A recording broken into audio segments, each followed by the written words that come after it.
Hello people, ఈరోజు అయితే అమ్మ చేతి వంట సెకండ్ రెసిపీతో అయితే మేము ముందుకు వచ్చేసిన.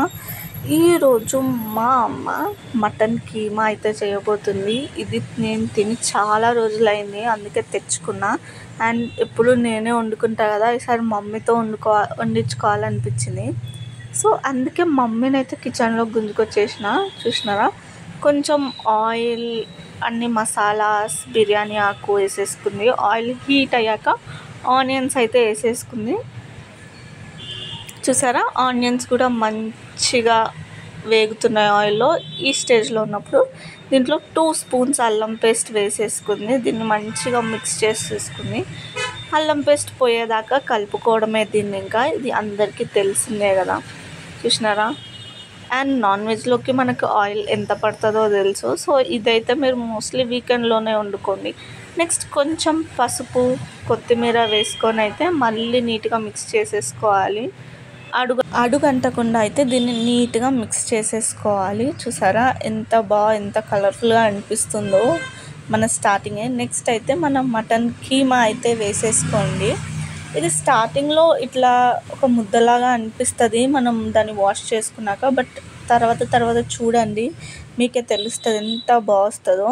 చూసారా, కీమా వేసుకొని దీన్ని అయితే ఆయిల్లో మంచిగా మిక్స్ చేసేసేయండి నీట్గా. స్టవ్ అయితే తక్కువ పెట్టుకొని ఈ ప్రాసెస్ అంతా చేసుకోండి. స్టార్టింగ్లో స్టవ్ కొంచెం ఎక్కువ పెట్టుకోవచ్చు. కీమా వేసుకున్నాకైతే స్టవ్ తక్కువ పెట్టేసేయండి, నీట్గా మిక్స్ చేసేసేయండి. చూసారా ఎంత నీట్గా కనిపిస్తుంది. ఇది దీని మీద మూత పెట్టేసుకోవాలి. దీని నుంచి అయితే మనకు వాటర్ వస్తాయి. చూసారా, నేను ఒకసారి తీసి చూసా వాటర్ వస్తున్నాయా లేదని. చాలా వాటర్ అయితే వచ్చాయి. చూసారా, వాటర్ అంతా వచ్చాయి కదా. ఇది పోయేదాకా మనం కొంచెం సేపు అయితే కీమాని ఉడికించుకోవాలి. అప్పుడే కుక్కర్ మూత పెట్టొద్దు. చూసారా ఎంత బాగా వచ్చిందో. ఇప్పుడు దీనిలో మీరు చూడండి, కీమా అయితే మనకు ఫస్ట్ వేసినప్పుడు ఎట్లా ముద్దలా ఉండే, ఇప్పుడు ఎంత పొడిలాడుతూ కనిపిస్తుందో. సో అట్లా అయితే వచ్చేదాకా మీరు ఒక 5 మినిట్స్ టైం పడుతుంది దీనికంతే. ఇట్లా మంచిగా కుక్ చేసేసుకోండి. ఈ స్టేజ్లో ఉన్నప్పుడు దీంట్లో మనం కారం, ఉప్పు అయితే వేసుకోవాలి. చూసారా, ఆ వాటర్ అంతా పోయేదాకా దీన్ని మిక్స్ చేసుకుంది మా అమ్మ. మిక్స్ చేసుకున్నాక ఇప్పుడు దీంట్లో ఒక 2 స్పూన్స్ కారం అయితే వేస్తారు. ఇది తేజ కారం అయితే కాదండి, ఎక్కువ కారం ఉండదు. సో కొంచెం కూర అయినా సరే ఎక్కువ కారమే వేసుకోండి, పర్లేదు. నెక్స్ట్ ఒక 1 స్పూన్ ఉప్పు అయితే వేసుకున్నారు. మీకు ఉప్పు ఎక్కువ తినే వాళ్ళైతే ఇంకో 1/2 స్పూన్ ఎక్కువ వేసుకుని. అండ్ ఇది ఓన్లీ ధనియాల పొడేనండి, దీంట్లో ఏ మసాలాస్ కలవలేదు. సో అందుకే ఒక 1 చిన్న స్పూన్ ధనియాల పొడి అయితే వేసేసుకున్నారు మా మదర్. చూసారా, మళ్ళీ నీట్గా మిక్స్ అయితే చేసేస్తున్నారు దీన్ని. నెక్స్ట్ దీంట్లో మనం కొన్ని వాటర్ అయితే పోసుకోవాలి. మీరు మరీ వాటర్ ఎక్కువ అయిపోతుందని అస్సలు ఫీల్ అవ్వకండి. సరిపోని వాటర్, ఇట్లా మనకి కీమా మునిగే అంత వాటర్ అయితే పోసేసుకొని దీన్ని మనం విజిల్ పెట్టి ఉడికించుకోవాలి. మనకు వాటర్ తక్కువ వేసుకున్నారనుకోండి, ఇది పులుసులాగా అయిపోతుందని మన కీమా అయితే మాడిపోతుంది. ఎందుకంటే మటన్ కీమా కాబట్టి మనమైతే ఒక 4-5 విజిల్స్ అయితే దీన్ని ఉంచుతాం. 5 విజిల్స్ అయితే పక్కా ఉంచాలండి, 5 to 6 విజిల్స్. అప్పుడే మనకి కీమా అయితే ఉడుకుతుంది.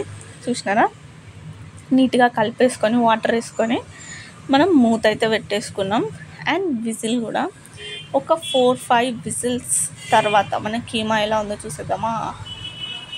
చూసేయండి. ఇంకా మూత అయితే తెరిచేసింది మమ్మీ. చూడండి ఎంత బాగా ఉడుకుతుందో, అది ఎంత కలర్ఫుల్గా కూడా కనిపిస్తుంది. టేస్ట్ అయితే వేరే లెవెల్ ఉండే. అండ్ కీమా మీకు కావాలంటే ఇట్లానే పులుసులా తినవచ్చు, బట్ కీమాని మనం మంచిగా రోస్ట్ చేసుకుంటేనే దాని టేస్ట్ బాగుంటుంది. మీరు రోస్ట్ అంటున్నారు, సింపుల్ అన్నారు, ఇంత పెద్ద ప్రాసెస్సా అని అస్సలు అనుకోదు. అట్లానే స్టవ్ మీద ఉంచేసుకోండి. మూత తీసినాక మళ్ళీ ఒక 5 మినిట్స్ కొంచెం మటన్ మసాలా అన్నా గరం మసాలా అన్నా వేసేసుకోండి. 2 అస్సలు లేదు, ఏదైనా ఒక్కటి కొంచెం వేసుకోండి. చూసారా మా మదర్ ఎంత తక్కువ వేసాడో. వేసుకొని స్టవ్ అయితే కొంచెం ఎక్కువ పెట్టుకొని ఒక 5 మినిట్స్ ఇట్లా దీన్ని కలుపుకున్నారనుకోండి, వేరే లెవెల్ కీమా కర్రీ అయితే రెడీ అయిపోతుంది. చూసినా ఎంత బాగుందో. దీన్ని ఇట్లా కలుపుకుంటూ ఉండండి ఒక 5 మినిట్స్ అంతే. హై ఫ్లేమ్లో పెట్టుకొని మాడకుండా ఉండేలాగా మంచిగా రోస్ట్ అయిపోతుంది ఇది. దీని టేస్ట్ అయితే చాలా అంటే చాలా బాగుండే. మీరు బగారా వీటన్నిటితో అస్సలు ట్రై చేయకండి దీన్ని, ఓన్లీ వైట్ రైస్. ప్లేట్ నిండా తెల్లన్నం పెట్టుకొని మంచిగా కీమా వేసుకోండి. నాకు సరిపోను కారం, ఉప్పు, ఆ కీమా టేస్ట్ తెలియాలంటే దీన్ని పక్కా వైట్ రైస్తోనే తినండి. కొంచెం ఉప్పు తక్కువైంది, నేనైతే టేస్ట్ చేసేసినప్పుడే, అందుకే మా మమ్మీ కొంచెం ఉప్పు అయితే వేసింది నా సాటిస్ఫాక్షన్ కోసం. చూసారా, మనకు వాటర్ అంతా పోయింది, పులుసులాగా అస్సలు లేదు. మంచి కీమా రోస్ట్ అయితే రెడీ అయిపోయింది. దీన్ని ఇంకా మనం కొంచెం కొత్తిమీర వేసుకొని లాస్ట్లో దింపేసుకోవడమే.